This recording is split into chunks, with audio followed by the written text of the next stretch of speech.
Final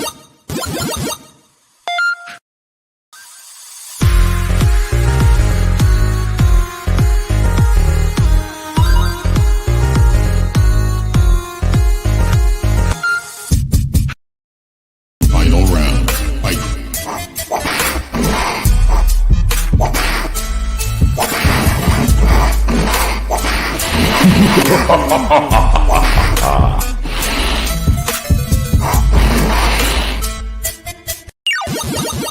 Flawless victory.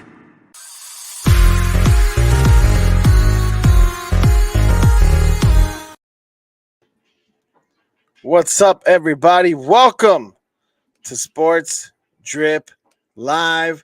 This is our last episode of the year. Here alongside my brother Enrique Contreras. My name's Jose Contreras. Welcome. It's brought to you by Star 6 Media. Make sure you guys follow Star 6 Media on all our social media platforms. We're going live. We are brought to you live on Facebook, YouTube, Twitch, Twitter. But we also have TikTok. We have Instagram. Make sure you guys follow, especially this episode, because this is a very special and important episode that you would want to follow us on Instagram, because we're going to, every category we have in this episode, we're going to have examples of it on Instagram, on the story, and on Facebook. So follow at Star6 Media, both on Facebook and Instagram, to get all that. But Ricky, what a show we have for today. Oh yeah, an exciting one too, man. We're gonna recap the year 2022 for all of the sports that we love watching, man. We're talking boxing, mixed martial arts, pro wrestling, you name it. There you go. So I'm excited to get this show going. Absolutely. And for those wondering what we're talking about, we're gonna have categories like Fight of the Year, Knockout of the Year, Boxer of the Year, MMA Fighter of the Year, Wrestler of the Year, Match of the Year, stuff like that. So again, follow us on Instagram so you guys can see examples of exactly what is going to be posted. But yeah, we're here.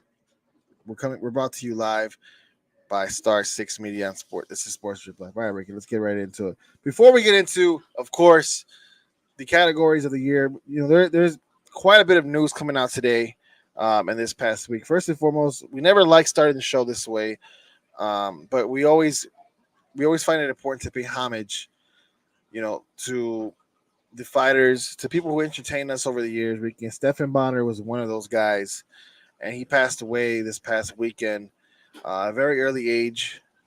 But he passed away. What's the information on that?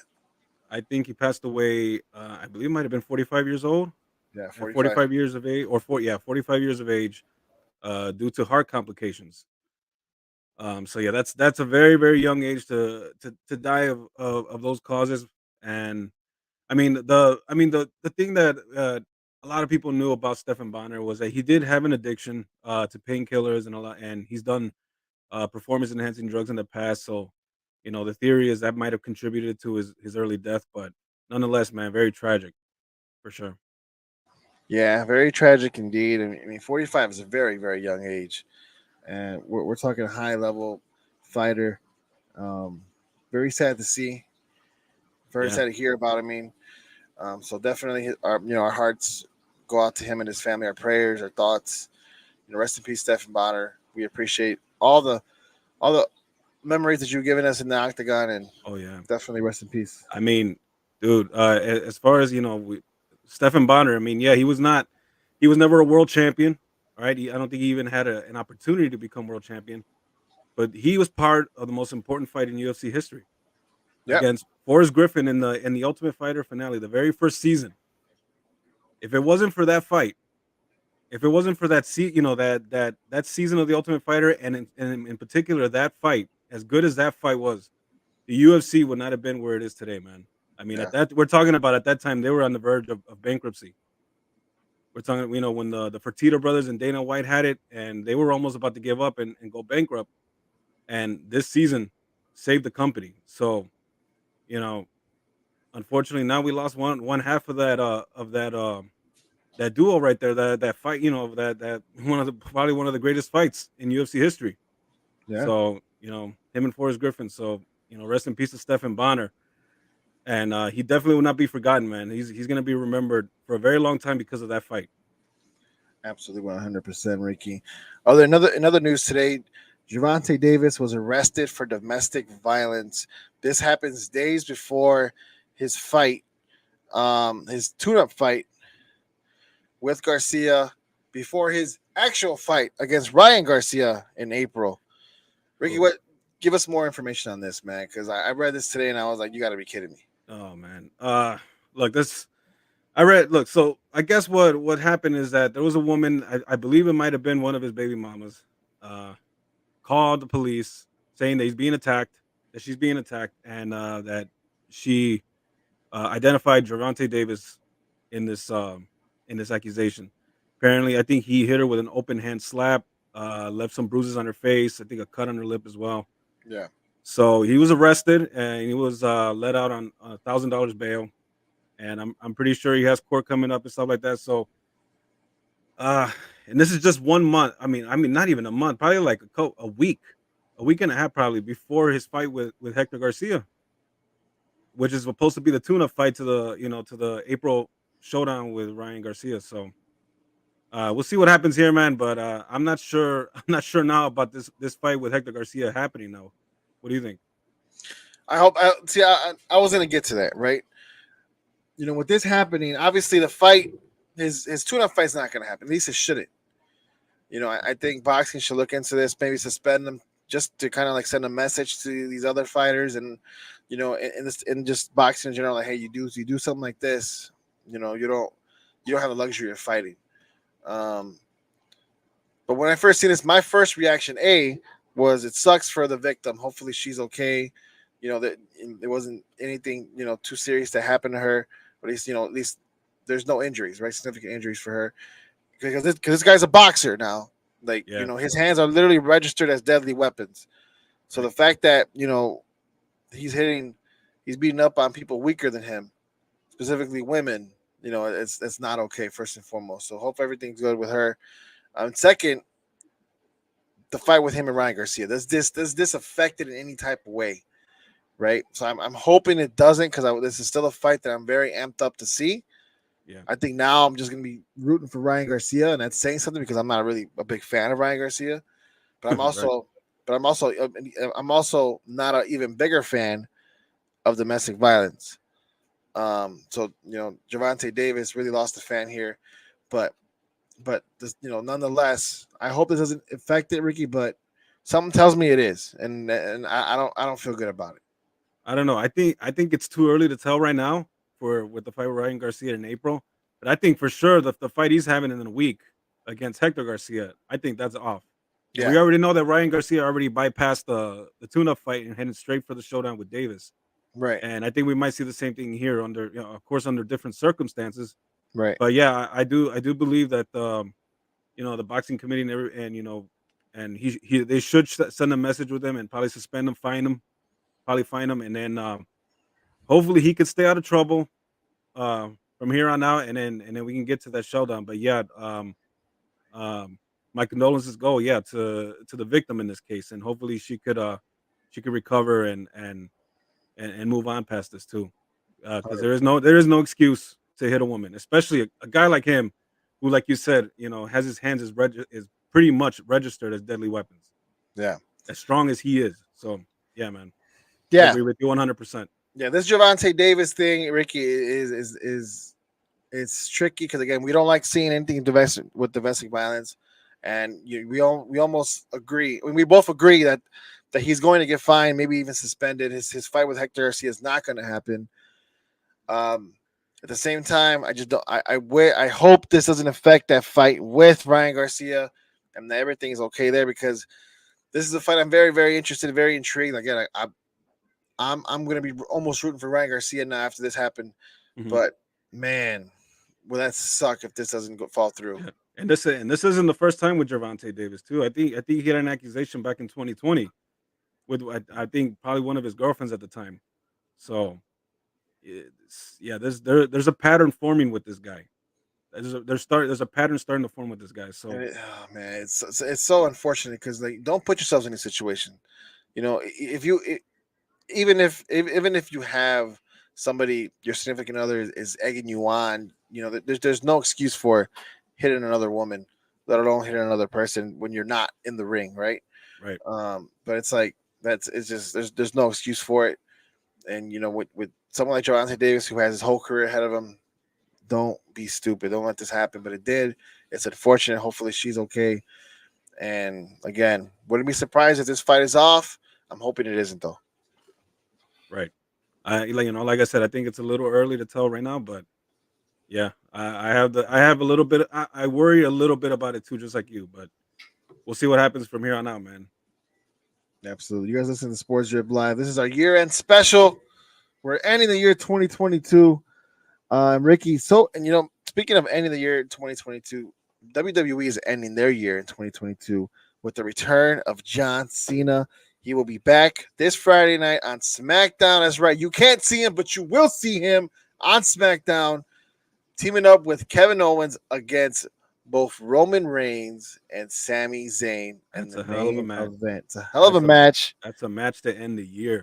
That's a big money match, big money draw. Kudos to Triple H and everybody making that happen. John Cena is definitely still a big draw. We didn't see him all 2022. This will be his first and last time that you will see John Cena this year. Yeah. And to me, that's great. Go ahead. Go ahead. No John Cena fatigue this year. You know what I mean? No. No, and then he made it just in time too, because he's had a streak where he would wrestle at least one match in WWE before each year for the last 22 years. And what was it 22? Well, no, 2020. Now maybe I'm. Is it 20 years? Maybe 20. He's been around for a long time. Yeah, but he hasn't been. I don't think he's been around since 2000. No. So maybe 12. Maybe the last 12 years. Maybe 15 years. It's something like that. We somewhere around there. Either way, yeah. Ever since he made his debut, I believe back in 2002. What am I doing here? 2002. He made his debut in WWE, and ever since then, he has been wrestling, in this company for a very long time. And he's wrestled at least one match in this company, and he's barely made it this year. So he's continuing the streak, and he's still a big draw. He sold out that arena. I'm pretty sure SmackDown's gonna pop a big number on Friday. So he is still the man in this company, man. For as long as he's been gone all year. So definitely. There is also reports, Ricky, that Roman Reigns might lose his title before WrestleMania, at least one of his championships before WrestleMania. You and I both came out here saying we don't think that's gonna happen. We think he's gonna lose one of them at least. We both think he'll be in two different matches at WrestleMania and lose one of them that night. But if that report were to be true, how would you feel about that? Well, at least one of them. I don't know how I feel about that, actually. I think WrestleMania is the best time for him to drop at least one of those titles. But I think it all depends on The Rock right now, because it's been well documented now that they want The Rock back, right, against Roman Reigns this coming year, this coming WrestleMania. So I guess depending on if they can get The Rock, I think he won't lose at least one of those titles until WrestleMania. But if they can't get The Rock, then yeah, I could see it possible that he might lose it maybe at the Royal Rumble, or just the Royal Rumble. Really, I mean, where else is he going to lose his belt? Well, the thing is, I think this Sami Zayn thing with him in the bloodline, this has to lead somewhere. This has to lead Sami turning on Roman. Otherwise, what's the point? You know what I mean? Right. This Sami Zayn thing has to be like an undercover kind of thing where it leads to Roman losing the championship, maybe to Sami. Maybe, right? Or you also got to remember Kevin Owens is also involved in the storyline. Exactly. Maybe they team up. Maybe they take the Usos tag titles. That too. That could be that's one thing too. That's one possibility. I think the Usos have also been on a long title run too as tag team champions. It has to lead to a betrayal. It has to. Yeah. You know what I mean? If Roman's gonna lose, it has to be because of Sami, without a doubt. Yeah. So I mean, then we don't know which way it'll go either. It can go either way. Whether it's Sami betraying them, or it's the Bloodline betraying Sami Zayn. Yeah. It can go either way. They can feel like maybe him and Kevin Owens are are getting back together as a team, as best friends again, and they suspect that, and they might turn on them. It could happen either way. So I guess we'll see what happens. But it's definitely going to end with a betrayal. Yeah. This is wrestling. It always happens. Yeah, right. It makes sense. It makes Yeah. sense. Yep. But regardless of the fact, we'll find out. I'm hoping. I really want to see Sami Zayn win a championship, at least the championship, and him beating Roman Reigns for it or winning it over. I think that'd be the biggest upset in history. Yeah. Or he could probably win the Royal Rumble. That I mean, too. I still think it might be Cody, but I mean, you never know what could happen, man. What Triple H has in store for this storyline. There's so many different avenues you could take for sure. But regardless of the fact, John Cena comes back this Friday with a big time main event, teaming up with Kevin Owens to face Roman Reigns, Sami Zayn. Should be a good match, Ricky. Do you expect any other surprises? Do you expect anything to happen? Or what do you expect to happen? I think the seeds of a betrayal could appear during this match. Either it's from Sami Zayn or it's from Roman Reigns or even the Usos. Like maybe like something might happen where maybe Sami Zayn accidentally causes the match. Him and Roman Reigns the match, and Roman might be suspicious of him or something. I think there might be some seeds planted in this match. I agree. Of a turning point. Yeah, that's what I think might happen. Should be a going for sure. All right, Ricky, let's get into this boxing year-end review. Yeah. And again, guys, we're gonna put all these stories up on Instagram, so make sure you look and you guys are able to interact and pick who you think deserves these, I guess, awards. Right. All right. Boxing year-end review, Ricky. Fighter of the, we'll get to that. Let's work our way up here. All right, let's do first and foremost knockout of the year in boxing. We have Caleb Plant over Anthony Dirrell or Leigh Wood over Michael Conlan. I think I might go. I mean, because both knockouts were extraordinary. All right. Leigh Wood knocked out Michael Conlan in the very last, I believe, probably seconds into the 12th round of that fight. A fight that was very good fight, very exciting back and forth fight. And he knocked him out. He knocked him right out. He literally locked him out of the ring. Which is very dangerous. Very scary to see when it happened. But I might give this one to Caleb Plant only because, we'll get to in a little bit as to why I think I'm giving this to Caleb Plant, but. The way he knocked out Anthony Dirrell with a body shot and into the chin, knock him out cold. A former champion in Anthony Dirrell. Especially this was his rebound fight, after he lost to Canelo Alvarez in that big fight last year. Yeah. I think he deserves a nod for this K of the year, at least for me. All right.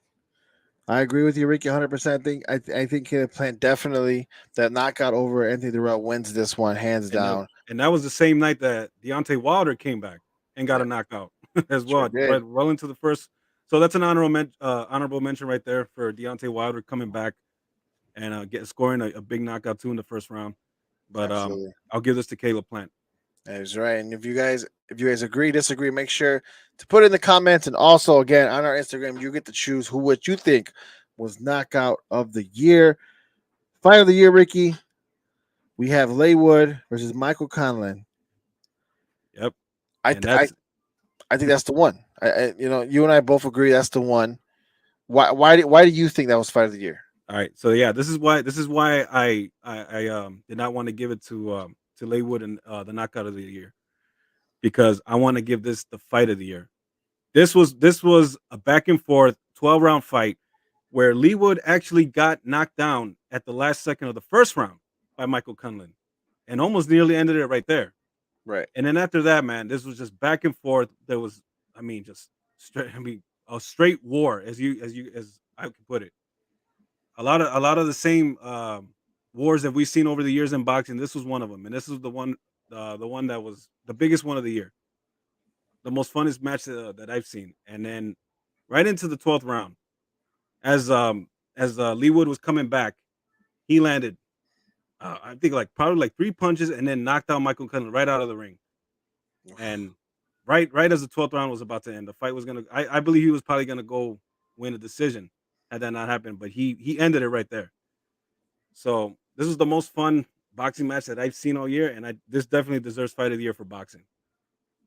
100%, Ricky. I agree with you 1,000%. All right. Fighter of the year, Ricky.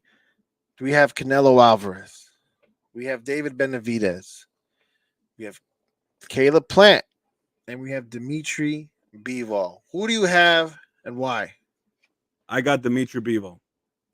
Absolutely Dimitri Bivol. Because for one, he basically pulled up the upset of the year against Canelo Alvarez when nobody gave him a chance to win this fight. And this is Canelo Alvarez going up in weight.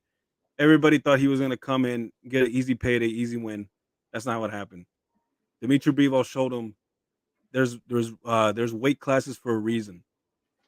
And he went and he showed him. He made an example out of it. You know, Yeah, he was just win. explosive in this fight. He was landing. Yep. And not only that, but then he also fought Gilberto Ramirez and dominated that fight. He made it look easy. He showed his explosiveness. So this was a breakout for me. This was a breakout year for Dimitri Bivol, and I have him as fighter of the year in boxing because of what he did in those two fights. I agree with you 100%, Ricky. Canelo Alvarez he was coming into this fight as King Canelo Alvarez, king of the super middleweights, king of the middleweight division. The man was unstoppable. He was having a great year, but as you mentioned, ran into a buzzsaw in Dimitri Bivol. It wasn't just a win. It wasn't just a decisive win. It was a dominant performance from Dimitri Bivol. And I think you put it perfectly. You cannot just go to any weight class and expect to be the same person. There are weight classes for a reason. And Dimitri Bivol not only demonstrated that against Canelo Alvarez, but he showed every single person that thought Canelo Alvarez was going to even have a chance that wasn't the case. No. Yeah, and as a matter of fact, I don't think this was a good year for Canelo Alvarez. I don't think so at all. You know, losing to Dimitri Bivol and then winning a lackluster fight against Gennady Golovkin, he looked like he was fading a little bit this year. Yeah. I mean, time will tell with his next what he does in 2023, but he didn't look good this year. If anything, I probably would have put Alexander Usyk in his place as a nominee for fighter of the year. Well, we can. But this definitely this is a breakout year for Dimitri Bivol, and I'm excited to see what his 2023 is going to look like, man.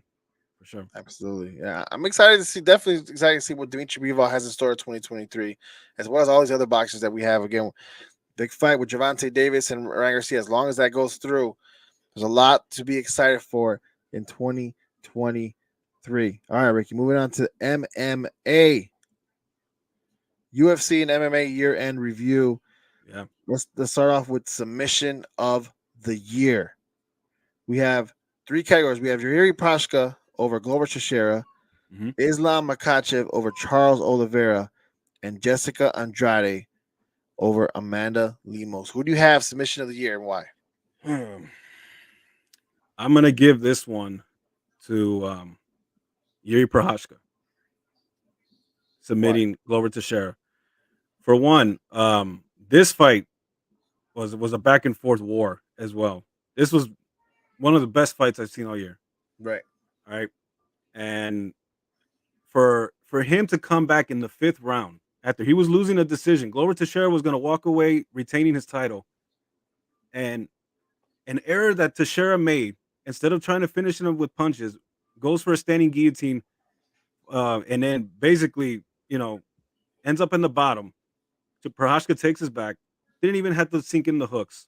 He just, he didn't have to sink in the hooks and just put the rear naked choke and submitted him and became champion. That is why I picked, because of how good this fight was. The fact that he was coming back, he was going to lose a decision and submitted the champion and became champ. So I give this to Yuri Prochazka. And then I'll ask you, what do you think was the submission of the year? My submission of the year, Ricky, is Islam Makhachev over Charles Oliveira. Reason being because of how big of a fight that was, the high stakes there. The championship was vacated. Right. Charles Oliveira, we all know, was the true champ. Yep. and he dominated for so long. As soon as Khabib Nurmagomedov left that division, it was Oliveira's. As soon as he grabbed that belt, he did not let it go. Mhm. Right until he disqualified himself with not making weight. Right. But then here comes Islam Makhachev, who just dominated every single opponent that came in his path. Mhm. And now you have literally an immovable object, against a steel wall. And it's like, what are we gonna do here? What's gonna happen? And Islam Makhachev not only went in and dominated that fight, or at least I wouldn't even call it a fight. Islam Makhachev literally went in there, grabbed Oliveira, submitted him, and it was it. But I think I give it that submission of the year because it was just a high stakes performance. You have two amazing fighters proving who the best was in their prime, proving who the best in the division and the best in the sport is.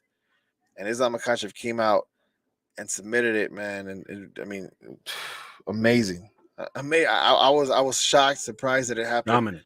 I dominant, but that's just my submission of the year for that reason alone. Yep. And then we'll give the honorable mention to Jessica Andrade and Amanda Lemos. She did a standing arm triangle, which was something I've never seen before.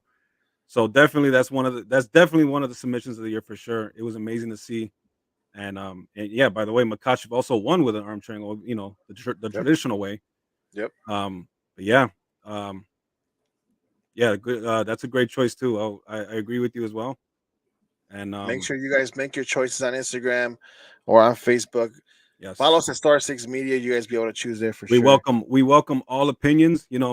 Obviously you see me and my brother had a different opinion, and right. I'm not shitting on his opinion. So but we welcome all of you guys' opinions. Who you think who you think had the submission of the year? Let us know. Absolutely.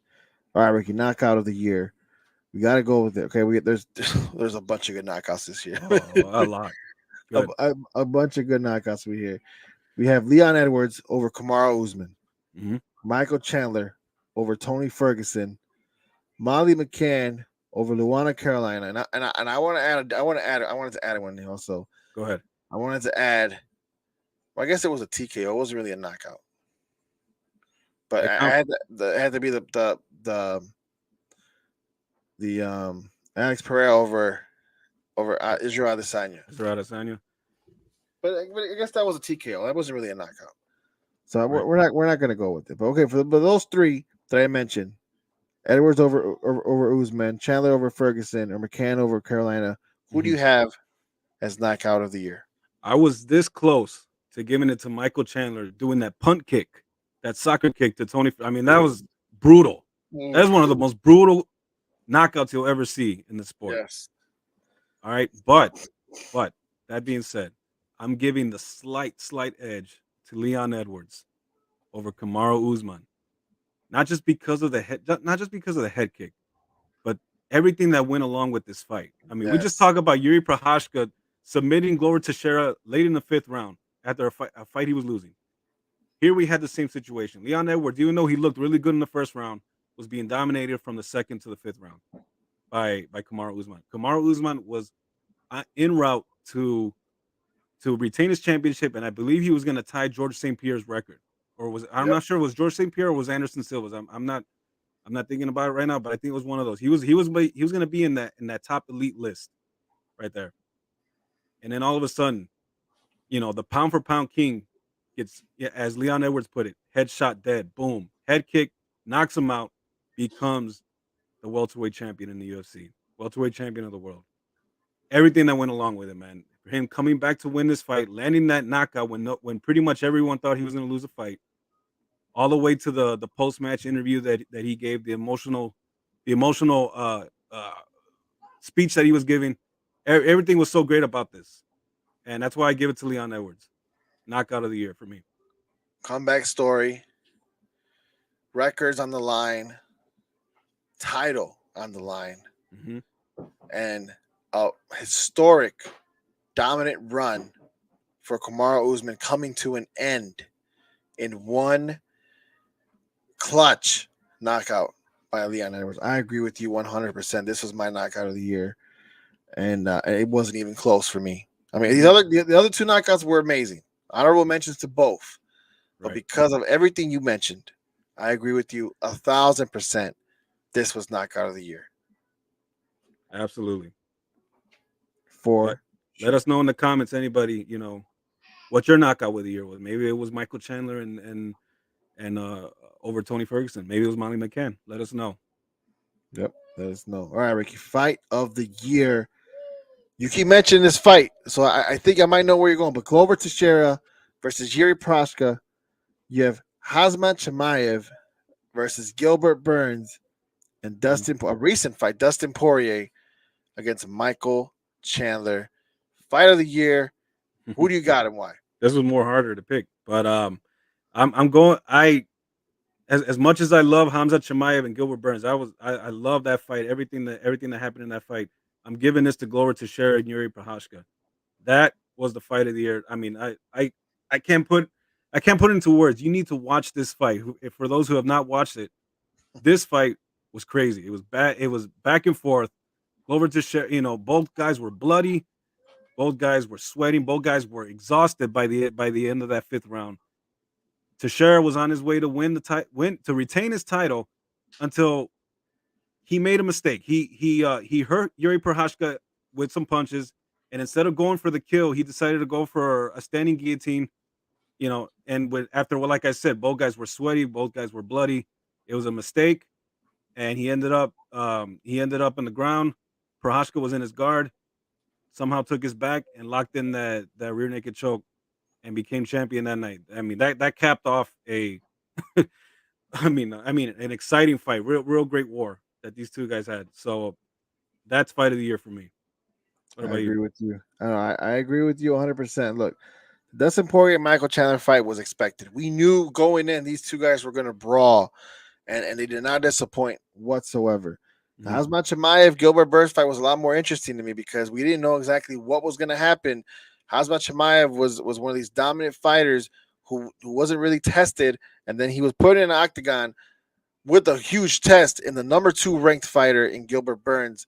And we needed to see exactly what he was made of, and that we did see. At the same time, we rolled Gilbert Burns off. We didn't think because of how great Hazmat Chimaev has been his entire UFC career, we forgot how great Gilbert Burns was, and he definitely proved that as well, proving that he was no scrub. There was a reason why he was a number 2 ranked fighter in that fight around that time.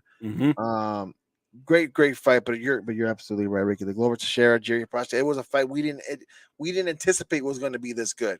Right, and it was for a championship belt. It was, and unfortunately, we were robbed of the rematch. We were supposed to get it, and it didn't happen. Prochazka had to vacate his title due to a serious shoulder injury. So hopefully, we get to see this rematch in 2023. We'll see what happens. But yeah, I mean that's one of the greatest fights you'll ever see in this year.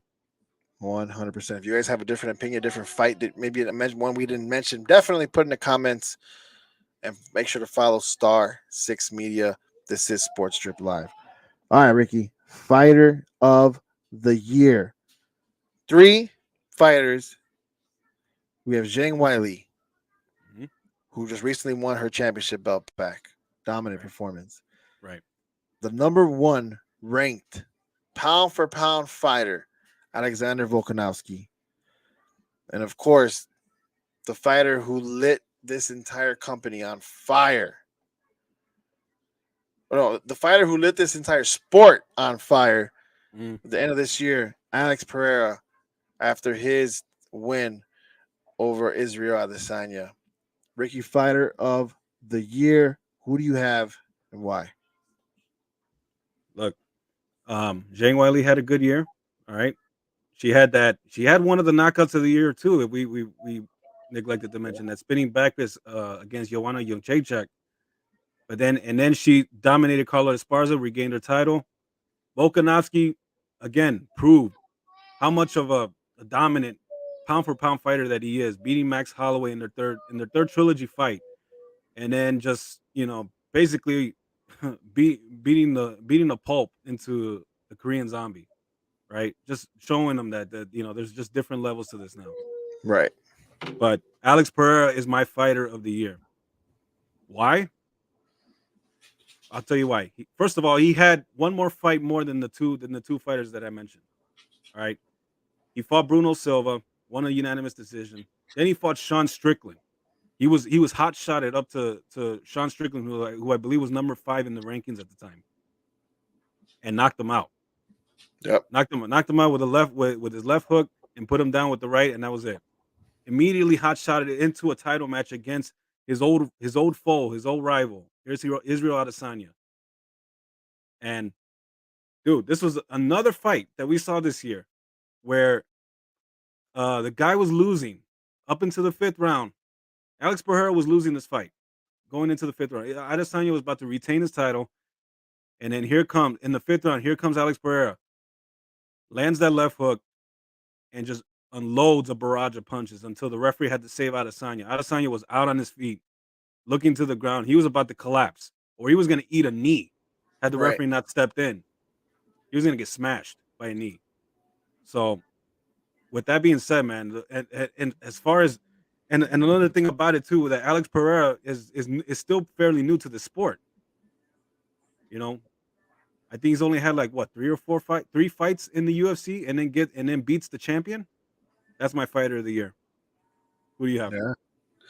Man, it's hard to argue with that. It's really hard to argue with that, but I'm going to try as best as I can. Alexander Volkanovski takes it for me, but the only reason is because how dominant he has been. He's a number 1 ranked pound for pound fighter for a reason. Mhm. You said it yourself. There's levels to this, and he just shows you why he is the hardest level there is. Yeah.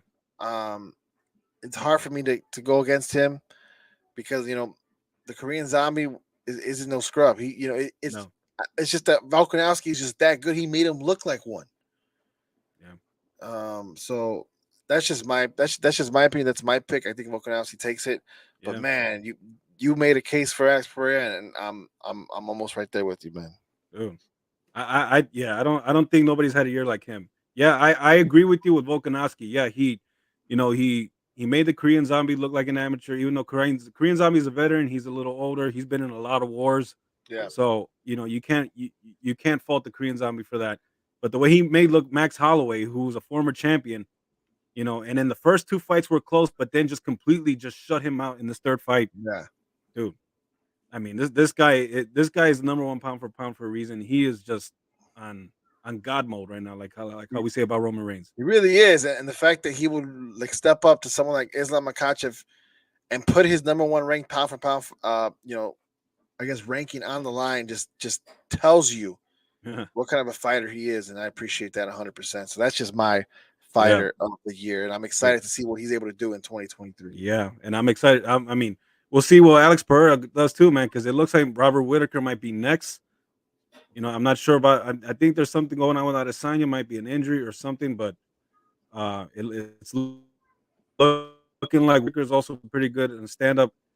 But I got Alex Pereira, man. This dude had a hell of a year. 3 fights, you know, 3 fights in this year, winning all 3 knockouts in his last 2 fights, beating the champion. I mean, dude, for me. This was his year.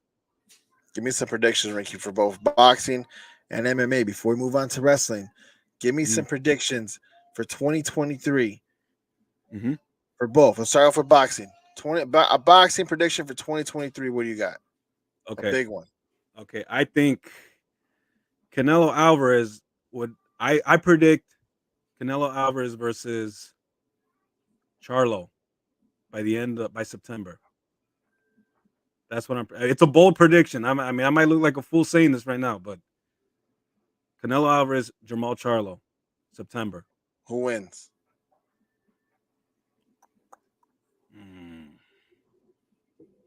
I might go with Canelo. So early prediction between the Tank Davis, Ryan Garcia, 2023 prediction. Who wins? I got Ryan Garcia by late TKO. Do we see a Canelo Alvarez versus David Benavidez fight in 2023? Nope. I don't believe it's happening this year. I don't know if it's going to happen at all. But if it happens, it'll be 2024. And as far as Benavidez is concerned, his fight with Caleb Plant, I got him winning all the way. Here you go. I got he's gonna smash Caleb Plant probably in All right. March. All right. 2023 MMA prediction. Islam Makhachev, Alexander Volkanovski. Way too early prediction. What is your prediction for 2023 with these two Oh, guys? this is hard, but I'm gonna go with Volkanovski. I think Volkanovski is on another. I mean, look, I think these two are equal in as far as like dominance, but I think Volkanovski has the edge in the striking, and I think and he has really good takedown defense as well. So I give this to Volkanovski. Does John Jones regain a title in 2023? Yes, I believe the fight between him and Francis Ngannou will happen early in the year. Not sure yet, but I believe John Jones wins, becomes heavyweight champion, and solidifies his status as the greatest of all time in the sport of mixed martial arts. All right. What I love to hear. All right, Ricky, let's move on to wrestling, man. All right. Let's move on to wrestling. 2023 is on its way, but we got to review 2022. You guys listen to Sports Drip Live, brought to you by Star 6 Media. You guys can follow us at Star 6 Media and all our socials. We are brought to you by Star 6 Media. We're going live on Facebook, YouTube, Twitch, and Twitter. And make sure to follow us on Instagram and on TikTok. All right. WWE Ricky AEW year-end review. Let's start off with match of the year. There are so many good matches. There's so many. So many good matches, man. It was hard for us to really break down what it was, but we got a couple of them. We got a few. We got 4 of them actually. Mm-hmm. Gunther versus Sheamus had to be one of them. These two Yeah. guys literally brawled out. Will Ospreay versus Orange Cassidy in AEW was a great match. At the Forbidden Door, yes, that was a great match. It was a great match. CM Punk versus MJF dog collar match. And then we have Brock Lesnar versus Roman Reigns in SummerSlam. I even throw nobody thought expected. No, nobody thought it would be good, especially since their matches have been bad. Yes, that they've had. This was obviously the best match they've had. Yep. And I'll even throw you another one. I'll throw in the Acclaimed and Keith Lee and Swerve Strickland at All Out in Chicago. Have to.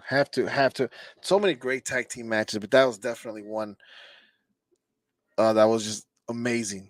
Yeah, in itself in Chicago. What do you got, Ricky? Match of the year. Man. It's a tough one between for me. It's a tough one between Gunther and Sheamus and Brock and Roman. It's a tough. I'm gonna give this to Gunther and Sheamus for me. I'm gonna give it that. That was one hell of a beatdown that these guys gave each other. Yeah, I mean, brutal, just brutal. And this was something that I expected. I remember when they put this match together, I was looking forward to it. I mean, this is gonna be, because Gunther is known for those chops. Yep. Sheamus is known for being stiff in the ring. I mean, hard hitting. So I knew coming in this was going to be a great match, and I really enjoyed this match. I didn't. I'm the opposite. I looked at this match and I'm like, okay, this should be a good match, but I didn't expect this. I think that match was definitely one. It was definitely a surprise for me, and it was one I thoroughly enjoyed. Mm-hmm. I want to give another honorable mention before I choose who I think won. What match I think won. Right. Out of the 4 that we picked, but another honorable mention was the War Games match with the women this past in the war. That match was amazing. I almost want to go there. You know what? I think I am gonna go there. You're gonna go there? I think oh man, this is so tough. The War Games match with the women's War Game match was an amazing match. Mm-hmm. I loved it. I really did. I thought each woman did an amazing job. They were so great. It was the job that they opened it up with, and I was out, in and out of my seat watching it, and just in amazement and awe. I loved it, but I think I'm gonna go for sure with the Rock. I mean, with the Brock Lesnar and Roman Reigns SummerSlam because nobody expected this match to be good. No. Nobody. It was just another one. Like here we go again. Another Yeah. Vince McMahon, Roman versus Brock. Blah blah blah. But it was Vince McMahon's last pay-per-view match that he put together. I think that's what made it so sweet before he was kicked out or Mhm. before he was asked to leave or whatever it was. Yeah. It was a But lot of fun I to watch. A lot of fun to watch, especially when he so pulled out much that fun to watch. tractor and lifted the ring, Yes. and then Roman Not much Reigns. wrestling in it either. This was more of an entertainment factor. Yeah. If we're gonna go pure all out wrestling, we have to go with the Orange Cassidy And Will Will Ospreay Ospreay. match. That Yeah. that for sure. And if you guys disagree with any of us, that's fine, right? But from an entertainment standpoint, that match with Brock Lesnar and Roman Reigns, to me, sealed the deal. Yeah. Absolutely, man. And then I'll give a shout out to the MJF and CM Punk dog collar match. Bloody as shit. Yeah, Bloody ass match. This was this was the feud that we wanted to see since CM Punk came into AEW, and it didn't disappoint. And I think that was the best match they had. I agree. All right, let's do female wrestler of the year. Not in the notes, but we gotta give our props to them.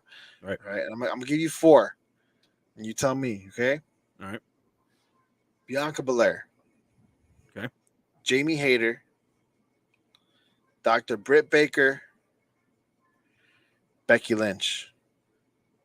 If you want to give an honorable mention to somebody else, you can. Mm-hmm. Right? Right. But to me, those 4 really solidify 2022.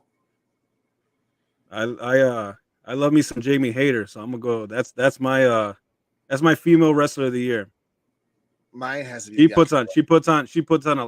She's put on some great matches this year, and she organically got over with the crowd. People were were cheering for her, were chanting her name, and ultimately now she became the AEW Women's Champion.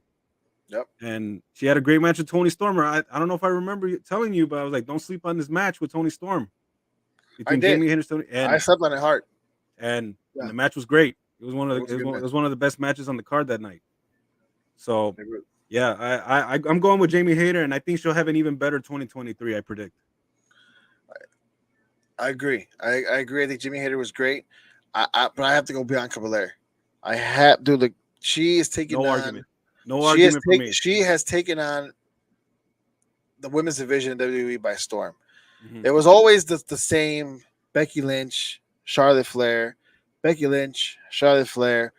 You know, and for good reason. Both these women were great, right? Right. But Bianca Belair solidified to me why she's the best women's wrestler in wrestling period today. Because every single match she's in, she doesn't matter who is across the ring from her, she brings it every single time. The matches are great. Her feud, her rivalry with Becky Lynch was amazing. Yep. She puts on a great show. I love her character. I think Bianca Belair, without a doubt, is the female wrestler of the year. Last year, remember we both picked Dr. Britt Baker. Mm-hmm. This year's Bianca Belair, and it's not even close. I agree with you, man. I agree. I mean, yeah, I got Jamie Hayter, but I was gonna go Bianca Belair too. I was that close, but I figured you would go there, so I'm like, you know what? I'll go with Jamie Hayter. I'll go with Jamie, just to show some a variety of opinions here. So yeah. No, I get it. Yeah. Yeah. All right, yeah. Dude. Yeah. Bianca Belair. Yeah, she had a hell of a year, man. One hell of a year. She's taken over the women's division in that company for sure, bro. She's right at the top now. Absolutely. Wrestler of the year. You gave me 3. I'm gonna give you one more. Okay. Will Ospreay's one of them. Yep. John Moxley's another. Of course, we have the Tribal Chief Roman Reigns. Do we put MJF? Yeah. Yeah. I actually forgot to put him in the list. I mean, I was rushing to get my notes together, and yeah, I neglected to put MJF. MJF. All right. So we have John Moxley, Will Ospreay, MJF, and the Tribal Chief Roman Reigns, Wrestler of the Year. Before we pick, let's talk about each of these guys. Okay. Right. Will Ospreay is someone who's come along, not even full time in AEW, right? He's a New Japan Pro wrestler, great wrestler. Comes in, to AEW with a couple of matches, has some great matches, but we know this guy is legit, man. Yeah. He's legit. I mean, it doesn't matter. He's another one of these like Kenny Omega type guys who could just come in and just have a great match with whoever is across the ring from him. Yeah. Amazing, amazing fighter. Jon Moxley carried AEW all year long. Yes. Mr. Reliable, dependent, you whatever you want to call it. Whenever AEW needed him, Jon Moxley was it. The fact that this guy, remember where he was in WWE, the shadows of Roman Reigns, and even Seth Rollins. Yeah, and even Seth Rollins, and now he is the man, and rightfully so. He literally betted on himself, and he showed, and he proved us all why. Because this guy can literally carry a company. Yes. If you need him to. Absolutely. Jon Moxley definitely in this opinion. MJF, one of the most over guys in this business. Not only great in the ring, but even better on the mic. Yeah. You can see him now as a champion, winning the AEW championship for the first time this year in 2022. And man, is AEW in a good position because of MJF. Yep, absolutely. I agree. And of course, Roman Reigns, who was our wrestler of the year last year. Another dominant year. Another year where you think, okay, this is like you would think this is getting old, but it's not. You love to see it. They just I mean, look, he's part-time now, right? But when he's there, man, he's money. Like he's just enjoyable to watch. I love his character still, and every match that he's in is amazing. Whether it's Logan Paul, whether it's in the War Games, you name it. Anybody you put in front of him, it's going to be a great match. Yep. 4 really great wrestlers, Ricky. Who do you have? All right. My wrestler of the year. I just got to give this one to Jon Moxley. All right. I got to give it to him for all the reasons that you said. This dude carried AEW on his back. We're talking about when when CM Punk messed up, when he would get hurt, or when he lost his shit at that press conference. Jon Moxley was right there to clean it all up. Yep. Right. He got hurt the first time they put the title back, or the interim title, on Jon Moxley. They basically made him the champion again. CM Punk comes back, retains his title, gets into that shit at the press conference, gets stripped of the title. Who they put it back on? Jon Moxley. Jon Moxley has been AEW's Iron Man. Dependable, reliable. He was there, and yeah, man. And he's put on great performances too in the ring. He's put on high caliber matches. I mean, yeah, man. I can't see. I just cannot not give this to Jon Moxley because everything that he did for this company. He's there, and he's there for the long haul. He signed a new 5-year contract. He's there. Tony Khan is in really good hands with this guy. You stole my thunder. I didn't think you were gonna go Moxley. I was gonna go Moxley, and I'm still gonna go Moxley. Yeah. And you're 100% right, man. Everything this guy is and does is nothing but class, nothing but amazing. Jon Moxley, 100%. If not for him, AEW would be in a worse spot right now. He again, Mr. Reliable, Mr. Dependable. He cleaned up all the mess, everything that was going on with the CM Punk drama. If it wasn't for Jon Moxley, man, that would still be looming over this company.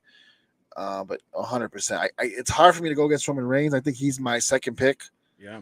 With MJF third. I also want to ask too, man. Look, but the only reason, real quick, the only reason why I didn't pick Roman Reigns because he's now a part-time wrestler. And it's hard for me to give it to a part-time guy. Right. You know what I mean? Regardless of the fact he's great and amazing every time he's there, but because Jon Moxley's there every single night, has to go to Jon Moxley.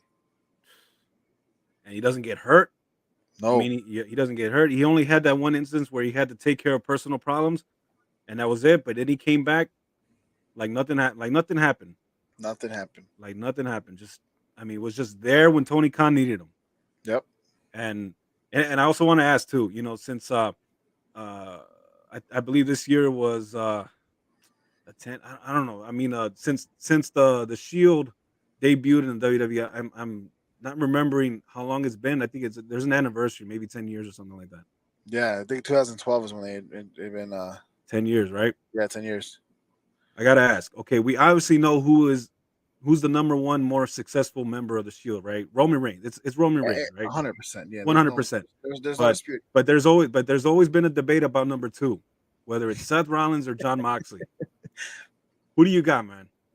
Who is the most success? Who is the second best member and the second most successful member of that group?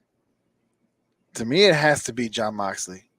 And the only reason why I say it is because we get to see which one of them can carry a brand. Seth Rollins right now, it seems like they're trying to make him the second biggest star in the company, right? Right. But it's not going over well for me because he's not a champion. Because Roman Reigns has both titles, it's hard for me to see Seth Rollins as that guy. Right. You know, he with the United States title on Raw, that's supposed to be like the big title, but you don't see it.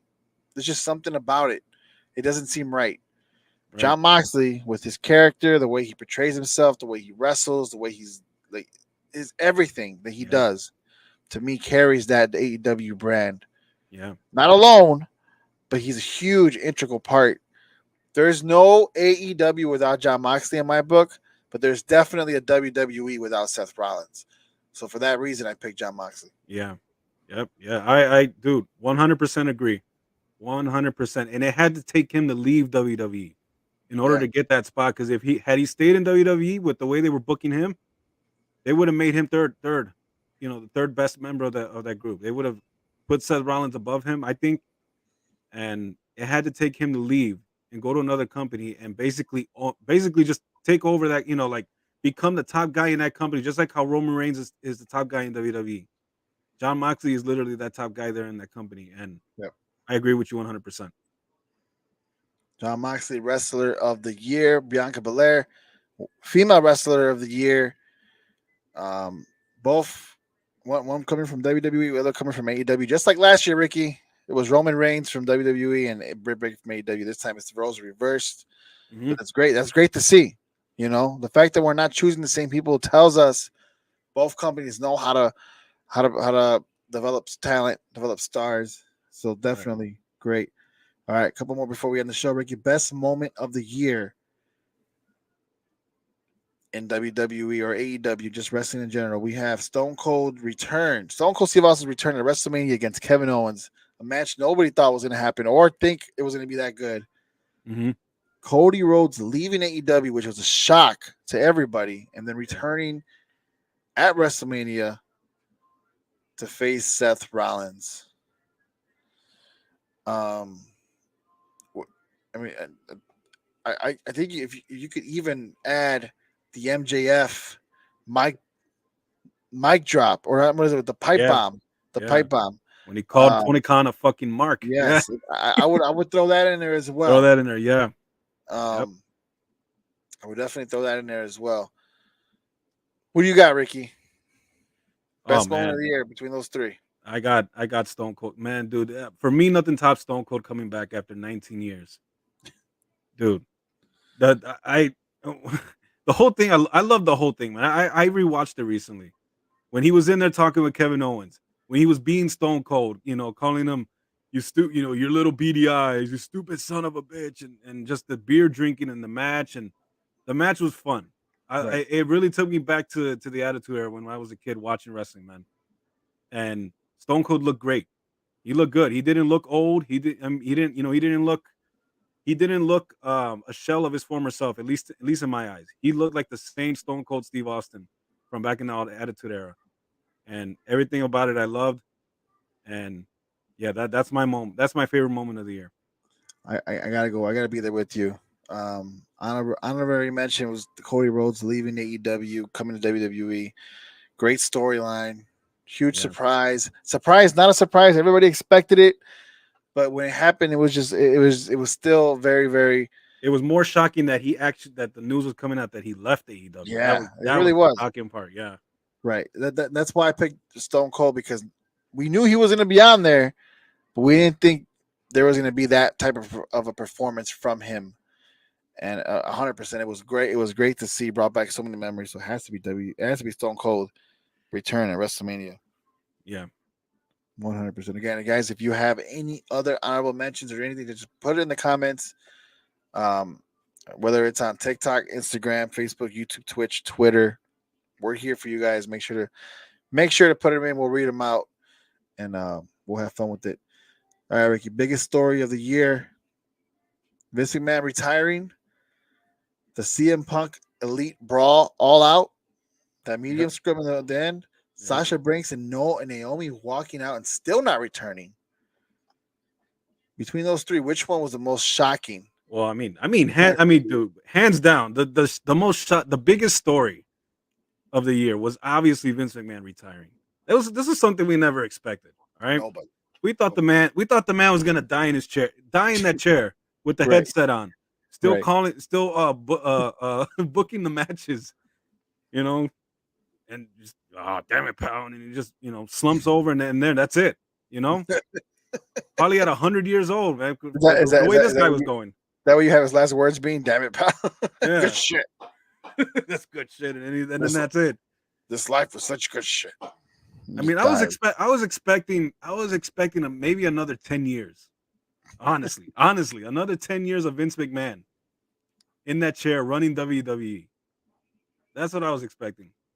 And then with the scandals, the hush money, and all these women and all this and all these accusations coming out, finally, somebody gave him, according to Vince McMahon, bad advice and told him to step down and leave the company, which I don't think was bad advice at all. I think the company is a lot better now without him.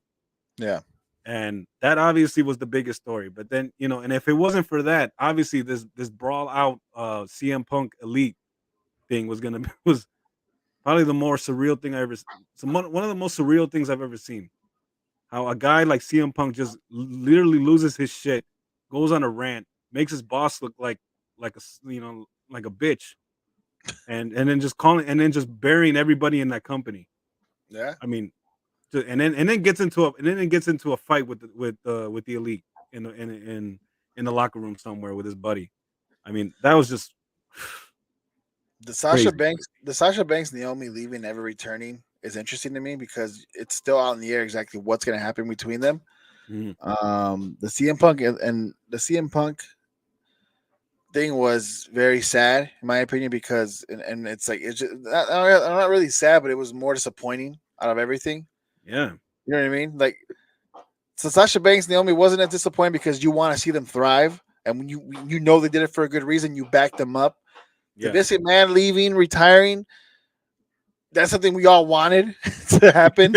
Yeah, for a better product. So it wasn't as disappointing, but the CM Punk was the most disappointing for me. Yeah, because we've been clamoring for this guy to return for years. Finally returns. All the possibilities of making this company really great with all these potential matches, and for him to start it, for him to really like just screw everybody over, himself included. It just amazes me how selfish and arrogant the man really is. And like I said, it was just one of the most disappointing things at all this entire year. But for sure, I was enjoying his run. I was enjoying his run. Yeah, me too. The promos that he was giving, I mean, there was nobody like him on that roster, dude. Nobody on the mic. And yeah, for it to end this way, for it to go out this way, man. I'm with you, man. This is very disappointing. Very. Well, that's it, Ricky. 2022. Any predictions for wrestling in 2023? Yes, I predict The Rock is coming back. Finally, The Rock has come back to WWE at WrestleMania against Roman Reigns, and I predict him losing to Roman Reigns. Nice. Roman Reigns retaining, I believe. I assume it would be the Universal title that would be on the line for that match, and I predict Roman winning. I also predict Cody Rhodes winning the Royal Rumble, coming back, and facing Roman Reigns, I believe, night 2, and winning the WWE Championship. You heard it here first. That's what I predict. And then we'll go to AEW if you want to go to AEW. Yeah. Give me predictions. AEW. What do you got? AEW. I predict MJF is gonna be champion all year. He's gonna have a reign of terror, like he said that he's gonna have. It's gonna be a reign of terror of MJF all year. I believe he's gonna hold that title belt all the way up until 2024. That's what I predict. Now I'm gonna make a bold prediction. You might disagree with me.